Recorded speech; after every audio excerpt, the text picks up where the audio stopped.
Hello and welcome to Get More from 1974. This is an example of a retrofit. We are in the outer eastern suburbs of Melbourne, Victoria, and we acknowledge the traditional owners of the land in which we're on. Where are we going today? Get More from 1974. We're going to start with a hello from KGB, which is not as spooky as it sounds, and we'll finish off with looking at some data. And going through all this list, this is why we're doing it. We know where we are, we know where we're going. Firstly, hello from KGB. All that means is Kathy, which is me, hello, Greg, my husband, Brendan, my son. This is us here.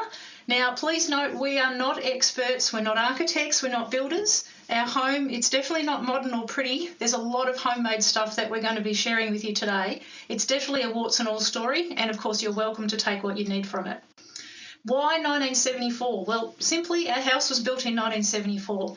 It's just a very standard single-storey brick veneer home, 4 bedrooms, 2 bathrooms, 165 square metres. There are design faults and there's construction faults with it. When you look at the site plan, which is on the right-hand here, you can see that we've got very minimal northerly aspect, which means we don't get that beautiful winter sun, and we unfortunately get the hot afternoon westerly sun in summer, which makes the place heat up terribly and really difficult to cool down. Now, here's a little picture from satellite view. Now, when we started in 2006, this is what we look like, and we were a very low efficiency house. We read a book in 2006, The Weather Makers by Tim Flannery, and that very much woke us up to the climate crisis, and that triggered a lot of action and a lot of learning. After these many years, in 2019 and plus, that's what we look like then, we were rated as a 7-star high efficiency house. That book triggered a whole heap of learning, lots of inspiration from Renew, and even a bit of activism last year from myself. What have we done? Regarding fossil fuels in the home, there's a big list here. I'll let you consume that at your leisure. And there's also another big list here which goes into more detail of when we did things and how much it cost. Now, I want to point out that this list and these actions, the order is not ideal. We bumbled our way along for many years, and life also happens. Life gets in the way sometimes, but we keep going. Now, we started off back in 2007 with replacing the roof. That very much set the scene for allowing us to collect water and also to install solar panels in the future. So that's a quick snapshot of that. We've installed a shade sail which is angled to allow the winter sun to get in, but it blocks the summer sun. My husband and son were big players in the installation of that. And 12 years later, we replaced it and we repurposed it for another shade sail. And you can see a little bit of action happening there in 2020. We put in some solar panels in 2009. Now, back then, we got a premium feed-in tariff, but very, very small generating system. So we can only generate 1.7 kilowatts, so incredibly small compared to today's standard. And that's an opportunity for us in future to upgrade. We don't have connectivity. We manually record our consumption month by month.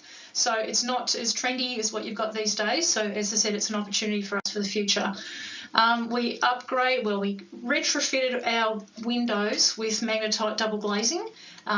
Most of our house is made of, I shouldn't say made of glass, but most of the walls have got massive windows or doors on them. So we lose a lot of heat in winter and gain a lot of heat in summer. So you can see there's examples. We've got sliding doors, we've got sliding windows, feature lights, doors with hinges. Magnetite was able to cover the lot, which is great. We put in solar hot water system in 2011, so you can see that we are still on natural gas, so we've got a natural gas booster to use in winter, so unfortunately we're not off gas yet, but that's another opportunity for us. We put in solar ventilation in January 2013, so that's another do-it-yourself. There's my husband doing the work. We are very big on shading and using awnings. We've got awnings at the front. We use rain shade reflective foil in the summer on the western bedroom windows. It's very ugly, I'm sorry, but it does a fantastic job and it makes a huge difference to our thermal comfort. And of course, you know, if you want to keep the sun out, you've got to keep the sun out, and that keeps us a bit cooler on those west windows.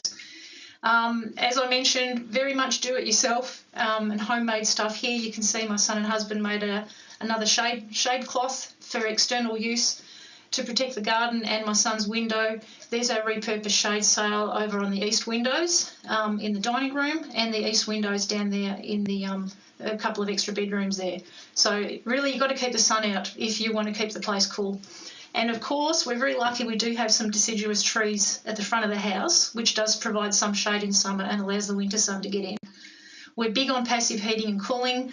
When you want to cool the house down, open up the doors if it's cooler outside.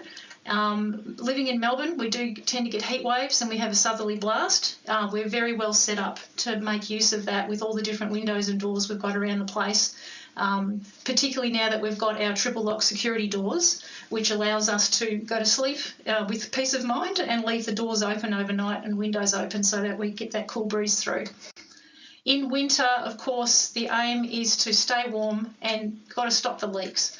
So we have sealed our internal wall vents and around the windows. We use draft stoppers, stuck a draft stopper on the exhaust fan, and really aim to find and fix all the gaps. And we've got window pelmets now to help reduce the convection heat losses as well. Finally, we got around to doing the ceiling insulation. Big mistake not doing it at the start, but it was in the too hard basket for many, many years. We unfortunately had to remove the metal panels from the roof to get access because the low pitch roof was such a difficult thing. And it did make a difference. If you have a look at our worst day in summer, 43 degrees outside, 28 inside, and worst morning in winter, -1 outside, 13 degrees inside.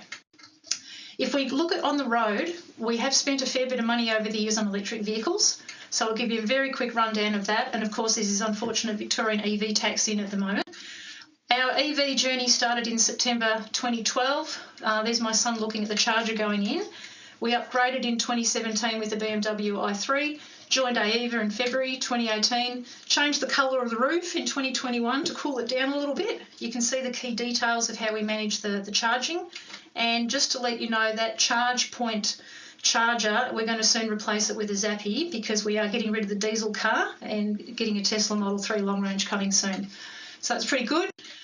With water, here's a quick list. I'll let you look at that at your leisure. But basically, we're collecting rainwater.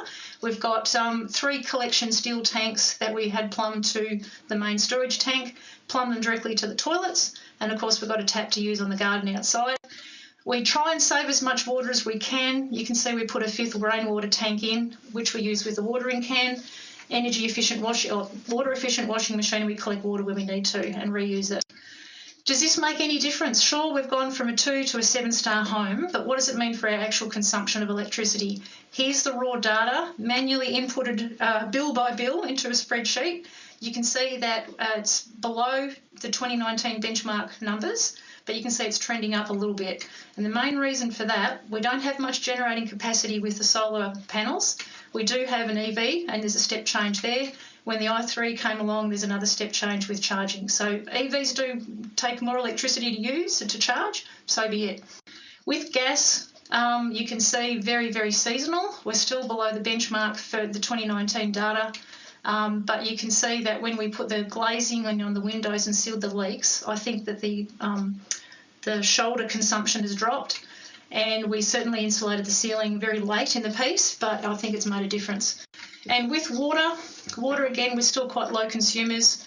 The key features in this graph, really, we put the tanks in there.